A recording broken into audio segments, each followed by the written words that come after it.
YouTube shorts வீடியோவில் பார்த்துக்கிட்டிங்கன்னா இப்போ கமெண்ட் வந்து உங்களுக்கு முன்னாடியே வந்து காமிக்குது ஆட் ஏ கமெண்ட்டுன்னு சொல்லிட்டு முன்னாடி நம்ம கமெண்ட்டில் டைப் பண்ணால் தான் கமெண்ட் கொடுக்க முடியும். நம்ம இப்போ இங்கேயே வந்து முன்னாடி பார்த்துட்டு இருக்கும்போதே டைப் பண்ணுறது மாதிரி ஒரு புது ஆப்ஷன் கொண்டு வந்திருக்குறாங்க. இந்த ஆப்ஷன்ஸ் உங்களுக்கு வந்திருக்கான்றதையும் செக் பண்ணிக்கோங்க. லாங் ஃபார்ம் வீடியோவுக்கு எப்படி நம்ம பார்த்துட்டு இருக்கும்போது கமெண்ட் கொடுப்போமோ அதே மாதிரி இந்த யூடியூப் ஷார்ட்ஸ்க்கும் பார்த்துட்டு இருக்கும்போது கமெண்ட் கொடுக்கலாம். இந்த அப்டேட் வந்து நம்ம நிறைய ஃப்ரெண்ட்ஸோடைய யூடியூப் வீடியோஸில் வந்து பார்த்துட்ருக்கோம். நம்ம தமிழில் வந்து டைட்டில் கொடுத்தோம்னா அது அப்படியே இங்கிலீஷில் ட்ரான்ஸ்லேட் பண்ணி காமிக்குது. ஒரு சில ஃப்ரெண்ட்ஸ்க்கு அந்த டேட்டே அப்படியே வந்து காமிக்குது பாருங்கள். நம்ம தனி தமிழ் டெக் யூடியூப் சேனல்லையுமே வந்து டைட்டில் கொடுத்தாலும் டேட்டு தான் வந்து நின்றுச்சு. உங்களுக்கு இந்த யூடியூப் வந்துட்டு ஆட்டோமேட்டிக் டப்பிங் கொண்டு வந்தாங்கல்ல, அது ஆனில் இருந்ததுன்னா உங்களுக்கு இந்த மாதிரி வரும்.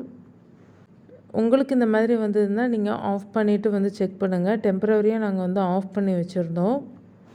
ஆட்டோமேட்டிக் டப்பிங் வேணுன்றவங்க வந்து நீங்கள் சேஞ்ச் பண்ணிக்கோங்க. இல்லாட்டி வந்து நீங்கள் அப்படியே வந்து கண்டினியூ பண்ணிக்கிறலாம். உங்கள் பழைய வீடியோவுக்கும் டைட்டில் வந்து இங்கிலீஷில் இருந்து தமிழில் மாற்றணுன்னா ஆட்டோமேட்டிக் டப்பிங்கை ஆஃப் பண்ணிவிட்டு டைட்டில் வந்து நீங்கள் சேஞ்ச் பண்ணிக்கோங்க. லாங் ஃபார்ம் வீடியோஸ்லேருந்து கமெண்ட் பண்ணுறது மாதிரி உங்கள் ஷார்ட்ஸ்க்கும் வந்துருச்சான்றதை பாருங்கள், செக் பண்ணிக்கோங்க. ஷார்ட்ஸ் ஃபீட்லேருந்து பார்க்குறீங்களா, இல்லை சேனல் பேஜில் இருந்து பார்க்குறீங்களா, இல்லை சப்ஸ்கிரிப்ஷன் ஃபீடில் இருந்து பார்க்குறீங்களான்றதும் கமெண்ட்டில் சொல்லுங்கள். எதில் பார்க்கும்போது உங்களுக்கு யூடியூப் ஷார்ட்ஸ் இந்த ஆப்ஷன் வருதுன்றதை கமெண்ட் பண்ணுங்கள். இந்த அப்டேட் உங்களுக்கு புதுசாக இருந்ததுன்னா மறக்காமல் நம்ம தனி தமிழ் டெக் யூடியூப் சேனலை சப்ஸ்கிரைப் பண்ணுங்கள். உங்கள் ஃப்ரெண்ட்ஸுங்களுக்கு ஷேர் பண்ணுங்கள் இந்த அப்டேட்டை.